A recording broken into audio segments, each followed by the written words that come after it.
Hiçbir şeyi unutmamışsın. Onlar unutulacak günler değildi Tahsin.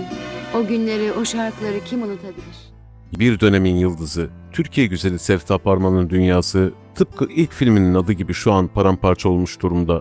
Şimdilerde bir huzurevinin odasında Alzheimer'ın pençesinde hayata tutunmaya çalışıyor. Peki zirveden bu hüzünlü sona nasıl gelindi? Beni beğenmeyecek erkek, anasından doğmadı diyecek kadar özgüvenli bu kadının fırtınalı hayatına, o hiç anlatılmayan detaylara gelin birlikte bakalım.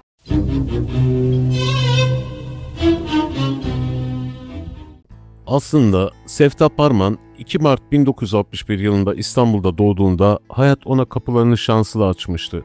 Daha 6 yaşındayken ailesi onu bale eğitimi alması için kurslara gönderdi. Yani o zarafet, o duruş boşuna değildi.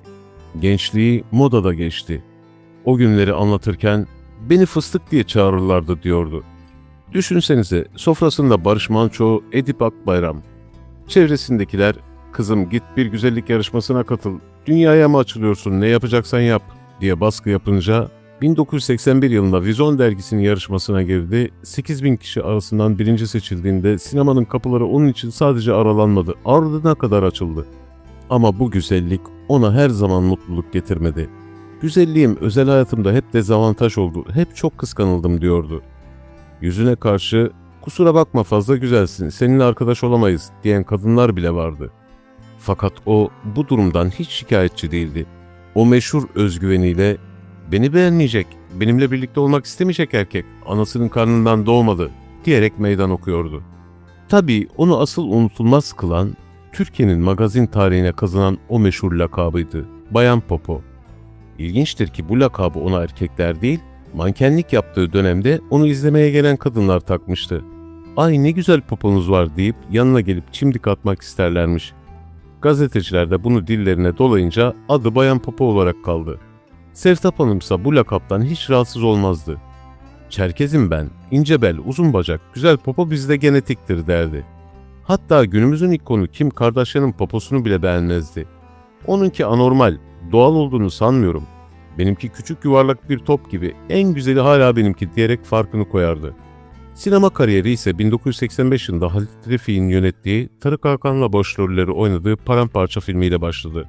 Ardından Çağdaş Bir Köle, Siz, Sarhoş gibi filmler geldi. Özellikle Çağdaş Bir Köle filmindeki o cesur sahneleri günlerce, aylarca konuşuldu. Sevtap Arman'ın mesleki hiçbir tabusu yoktu. Allah'ın bana verdiği bu güzelliği kuldan saklamam, tesettürlü kadını da oynarım, soyunurum da, yeri gelir sevişirim de diyecek kadar dürüsttü. Hatta keşke bir travesti rolü gelse de bayıla bayıla oynarım derdi. Tek pişmanlığıysa o dönemki popülerliğini nakde çevirememesiydi. Şimdiki aklım olsa büyük paralar kazanırdım diye iç geçirirdi. Peki ya o meşhur Kader İnanır itirafı? Sinemada en çok ondan etkilenmişti. Birlikte oynadıkları ilk filmden sonra Kader İnanır'ın sahnelerde kendinden geçtiği, rol icabı yapması gerekeni gerçeğe döktüğü bile yazılmıştı. Sevtap Armansa yıllar sonra Kader İnanır'la karşılıklı sahnem varsa Hülya Avşar gibi ben de koşa koşa giderim sete. Şöyle boynundan bir öpüversem diyorsun içinden diyecek kadar samimiydi.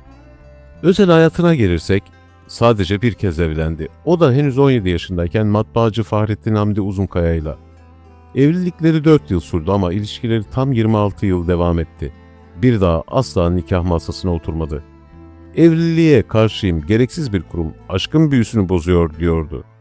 42 yaşındayken İzmir'de tanıştığı 22 yaşındaki bir gençle yaşadığı aşk da çok konuşulmuştu.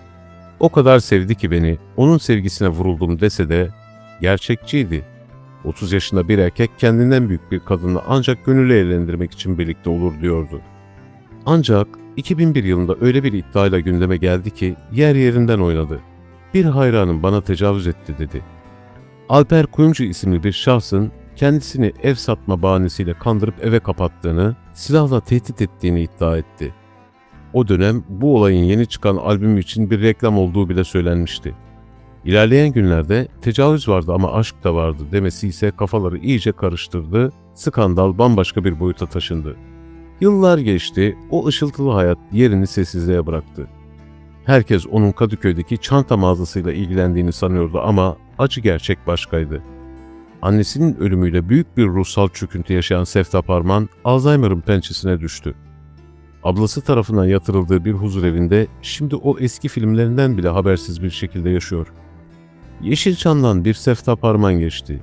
Cesaretiyle, dürüstlüğüyle ve güzelliğiyle. Biz de buradan kendisine şifalar diliyoruz. Peki siz Seftap Arman'ı en çok hangi rolüyle hatırlıyorsunuz? Sizce Yeşilçam'ın en cesur kadını o muydu? Yorumlarda buluşalım. Bu hüzünlü hikayeyi birlikte konuşalım. Bir sonraki hikayede görüşene kadar sevgiyle kalın.